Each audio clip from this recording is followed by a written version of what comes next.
ධනාත්මකතාවය. ඒ වගේම ඍණාත්මකතාවය.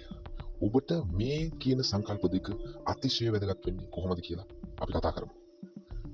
පළවෙනියෙන්ම ගත්තොත් මිනිස්සු හුඟක් වෙලාවට කැමති ධනාත්මකතාවය කියන සංකල්පය පුරුදු පුහුණු කරන්න, ඒ වගේම යොදා ගන්න. ඒකට හේතුව මිනිස්සුන්ගේ පොඩි මතයක් තියෙනවා ධනාත්මකතාවය තමන්ගේ සිතේ තියාගෙන ඉන්නකොට එයාලට හොඳ දේවල් සිද්ධ වෙනවා. ඒ වගේම තමන්ට හොඳ තැනකට යන්න පුළුවන්කම තියෙනවා කියන්නේ. ඒක ඇත්තක්. ඒ වගේම මිනිස්සු හුඟක් වෙලාවට කැමති නැති ඍණාත්මකතාවය කියන පැත්ත ඔයාට ඒ වගේම උදව් වෙනවා කියලා මම කිව්වොත් ඔයාලට ඒක ටිකක් අමුතු විදිහට දැනෙන්න පුළුවන්. ඒත් ඇත්තම කාරණා මෙන්න මේකයි. ධනාත්මකතාවය සහ ඍණාත්මකතාවය කියන්නේ ලෝකයේ ඔබ සිතුවත් නැතත් හැම විටම පවතින දේවල් දෙකක්.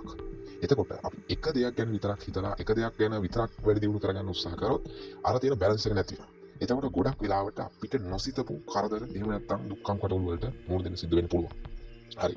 එතකොට මුලින්ම ධනාත්මකතාවය ගැන අපි කතා කරමු. ධනාත්මකතාවය කියන්නේ සුබවාදීව යම් කිසි දෙයක් පිළිබඳව හිතන එක. අපි හිතමු මම විභාගයක් පාස් වෙනවා. මම මුදල් ප්‍රමාණයක් හම්බ කරනවා. මම මෙන්න මේ තැනට යනවා. අද මම යන ගමන සාර්ථක වෙනවා. අද මම මේ කරන වැඩේ උගක් ප්‍රතිඵල දෙන දෙයි. අන්න ඒ වගේ මත. අන්න ඒක තමයි ධනාත්මක චින්තනය කියන්නේ සරලව ගත්තොත්. උගක් මේකට විවිධ පැහැදිලි කිරීම් වෙන්න තියෙන පුළුවන්. ඒත් සරලව ගත්තොත් සුබවාදීව යම් කිසි දෙයක් පිළිබඳව සිතීම තමයි ධනවාදී. එහෙම ධනවාදී නෙවෙයි ධනාත්මකතාවය කියලා කියන්නේ.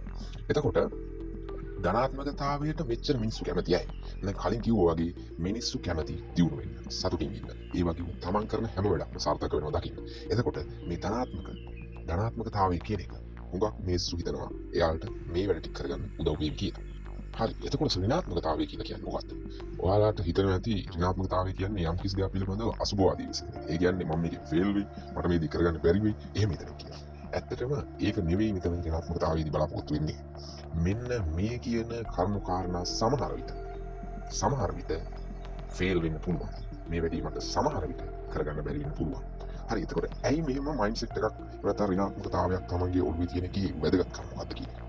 ඒ වැදගත්කම ඔයාලා හිතනවට වඩා ලොකුයි. ඒකට හේතුව තමයි මෙහෙම සිතුවිල්ලක් ඔයාගේ සිතේ නැති වුණොත්, හදිස්සියවත් ඔයා ධනාත්මකව හිතාගෙන යන දේ ෆේල් වුණොත්, ඒක හැන්ඩල් කරගන්න, එහෙම නැත්නම් ඒක ප්‍රොසෙස් කරගන්න, එහෙම නැත්නම් ඒක දරා ගන්න බැරි වෙනවා. මෙන්න මේ කියන ඍණාත්මකතාවය හැම වෙලෙම ගාව තිබුණ නැතුණා. ඒකින්ද තමයි හුඟක් මිනිස්සු තමන්ගේ ජීවිතේ කඩාවැටුණාට පස්සේ විවිධ හානි කරගන්න, එහෙම නැත්නම් තමන්ගේ පිස්සුමත් අන්න වගේ දේවල් පටන් ගන්න මෙන්න මේ කියන ඍණාත්මකතාවය කියන එක ඔළුවේ නැතුණාට පස්සේ.